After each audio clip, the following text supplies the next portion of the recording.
que nous sommes en train de vivre sur France Télévisions et c'est loin, très loin d'être terminé. On a commencé avec l'athlétisme, avec du rugby et on est aussi en pleine fête du sport puisque ce 14 septembre marque la première édition de cette journée qui sera désormais la fête du sport dans la France entière. Alors il y a l'un des personnages principaux de ces Jeux Olympiques de Paris, c'est évidemment la vasque. Fabien qui est actuellement au Jardin des Tuileries, qui va décoller pour la dernière fois ce soir, qui va s'éteindre tout à l'heure. Ce sera aux alentours de 20h30 dans Stade 2. On vous fera vivre évidemment tout ça en direct avec Tristan Beaudenay-Pessotto qui est sur place et qui nous fera vivre l'ambiance. Et vous le voyez, cette vasque, elle va décoller pour la dernière fois avant de revenir l'année prochaine. Elle reviendra comme ça tous les étés jusqu'aux Jeux de Los Angeles. Exactement, ce sera le cas en 2026, en 2027 et aussi juste avant les prochains Jeux Olympiques qui auront lieu aux États-Unis, donc en 2028 à Los Angeles. Ça, c'est un moment fort, effectivement, la dernière fois que la vasque s'envole dans le ciel de Paris aujourd'hui.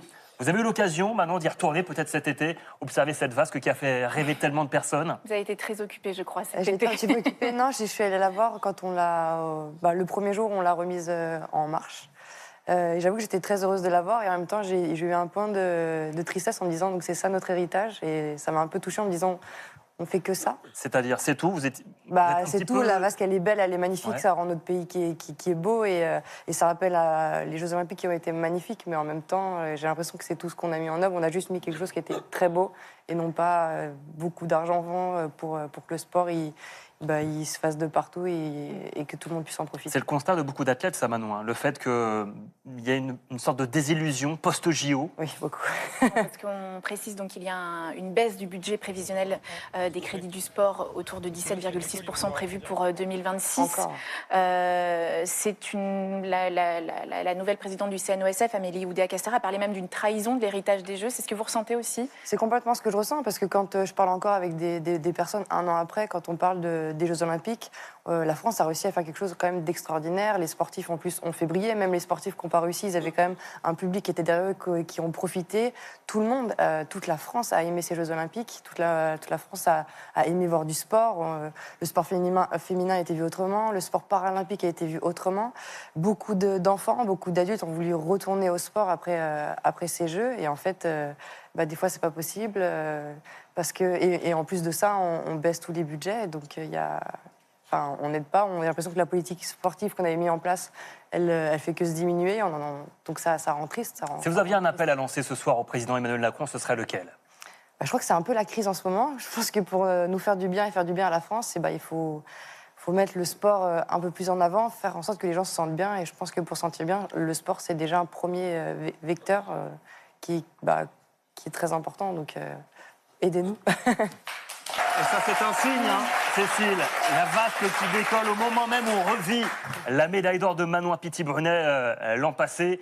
Que d'émotions, finalement, en l'espace de quelques secondes, Manon. Ça fait beaucoup d'émotions, oui. Quand vous voyez cette vasque, Manon, vous l'associez à quoi? Est-ce qu'il y a un moment qui vous vient tout de suite à l'esprit, une image?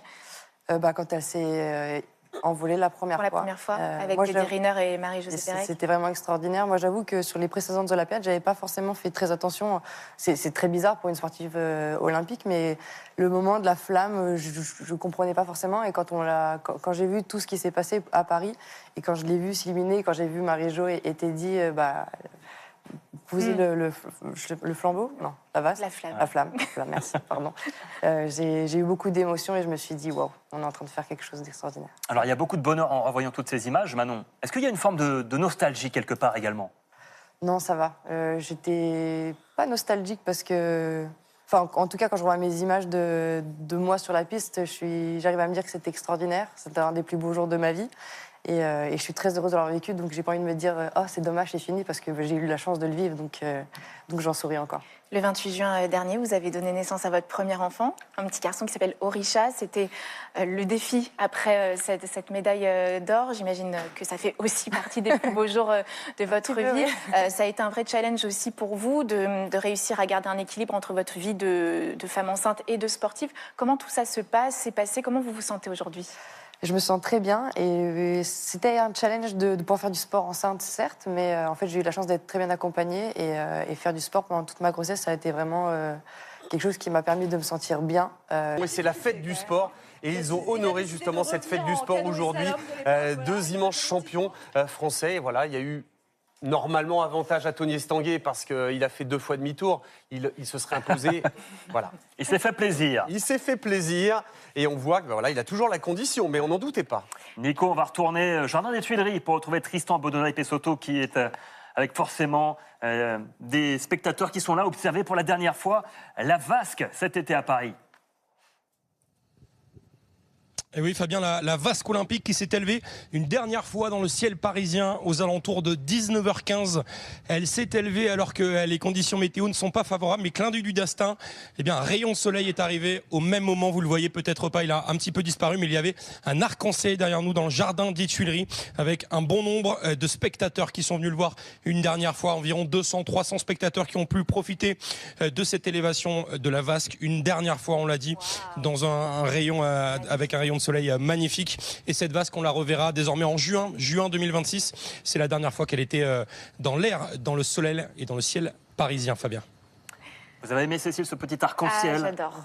Si j'avais été là, j'aurais fait une photo. Je l'aurais évidemment postée sur les réseaux sociaux. En quête de likes désespérés. La vasque qui s'éteindra tout à l'heure, Fabien, dans le stade 2 autour de 20h30. Ce sera aussi un très joli moment avec des personnalités du monde du sport qui seront autour de cette vasque, avec Tristan Bodonay-Pessotto qui pourra nous faire vivre en direct ce beau moment. Alors, on va pas revoir un petit peu la vasque encore une dernière fois peut-être, Fabien. C'est l'occasion jamais. Tristan Bodonay-Pessotto, vous êtes toujours là? Oui, Fabien. En déambulation. Oui, Fabien, oui, Cécile, je suis toujours là. On est revenu dans le beau jardin des Tuileries. Je pense que les images parlent d'elles-mêmes. Derrière moi, on a eu un temps un petit peu exécrable toute la journée ici pour la fête du sport. Mais depuis que la vasque s'est levée aux alentours de 19h15, eh bien, les spectateurs se sont amassés pour voir une dernière fois cette vasque olympique dans le ciel parisien pour l'année 2025. Regardez derrière moi, je pense que cette vasque et ces images-là parlent d'elles-mêmes. Le seul rayon de soleil de la journée, il est arrivé en même temps que l'élévation de la vasque. Et autour de moi, il y a et des touristes et des Parisiens qui se sont regroupés pour vivre ensemble un peu ce dernier moment. Il y a environ un petit millier de personnes ici dans le jardin des Tuileries. C'est une belle note de fin pour cette journée sur la fête du sport. Fabien, Cécile. Merci beaucoup, Tristan. On vous retrouve dans Stade 2 un petit peu plus tard pour l'extinction de la vasque. On a évidemment de plus en plus d'athlètes qui font des enfants pendant leur carrière. Ce sont des projets qui se banalisent heureusement. Est-ce que vous avez senti que vous aviez été parfaitement accompagné et qu'aujourd'hui, on peut faire un enfant pendant sa carrière sans que ça puisse être pénalisant ou que ça puisse avoir un impact sur votre carrière? Pour l'instant, j'ai pas l'impression que ce soit la grossesse ou l'accouchement qui vont me pénaliser si jamais je dois être pénalisée pour le reste de ma carrière.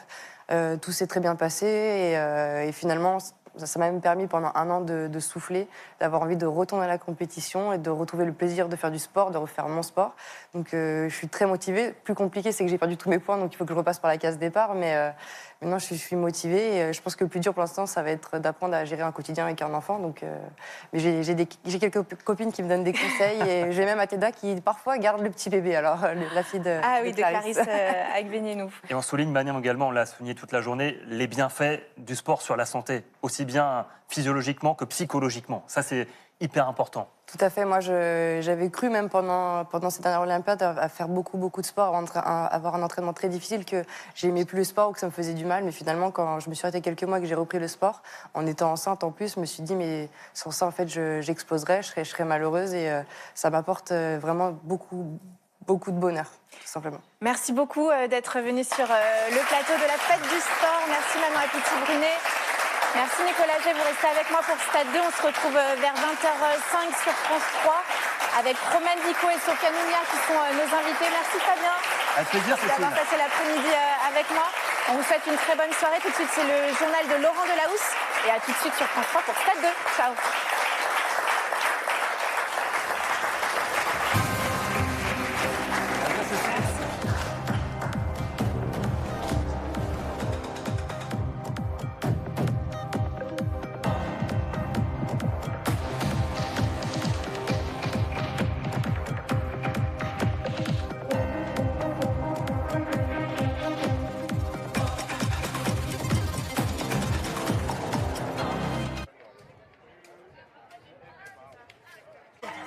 Plaisir. Ça fait plaisir.